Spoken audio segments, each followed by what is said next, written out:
Howdy! Today we're going to tell y'all a little bit about carbon sequestration. But first, we'll introduce ourselves.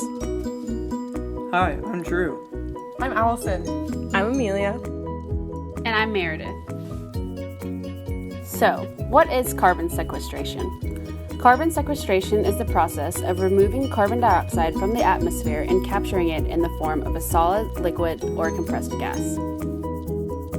In order to truly understand the importance of carbon sequestration, we'll first dive into what carbon dioxide really is and how it's affecting our planet. CO2 is a natural molecule containing one carbon atom and two oxygen atoms. Life on Earth would not be possible without carbon and the carbon cycle. Humans and animals exhale carbon dioxide when they breathe, and plants absorb the CO2 during photosynthesis in order to grow. CO2 is a greenhouse gas, meaning that its presence in our atmosphere helps regulate temperatures by working like a greenhouse and trapping heat to keep the Earth warm enough to live on. Though it's got many benefits to us here on Earth, too much CO2 can cause trouble.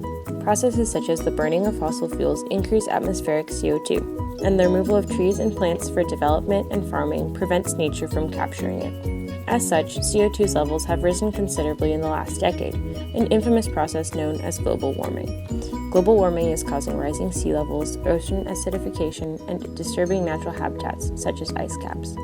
To reduce the harmful quantity of excess CO2 in the atmosphere, efforts are in place to develop effective techniques to capture or sequester it. Some of those popular sequestration methods that we will be discussing today are geological sequestration, reforestation, and direct air capture and storage. The most common geological sequestration technique is post-combustion sequestration and storage.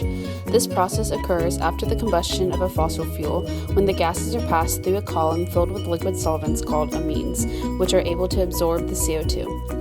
Superheated steam is then released from the system, which allows the amines to safely release the CO2 into storage as a compressed liquid. The CO2 then travels by pipeline or truck and is inserted into storage rock formations, which are defined by porous, sponge-like rock confined by an impermeable layer which stores the CO2 safely.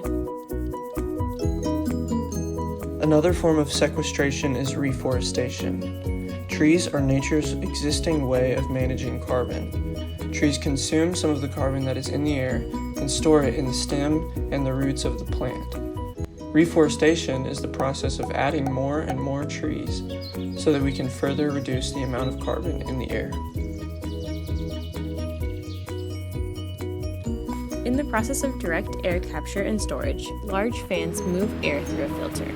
Other non-carbon particles simply pass through the filter, while a chemical absorbent collects CO2. The product of this process is a pure carbon stream. This pure compressed CO2 can then either be injected into the ground for storage, be used to develop liquid fuel, or used as a soil additive. As our world continues to grow in population and industry, more carbon is accumulating.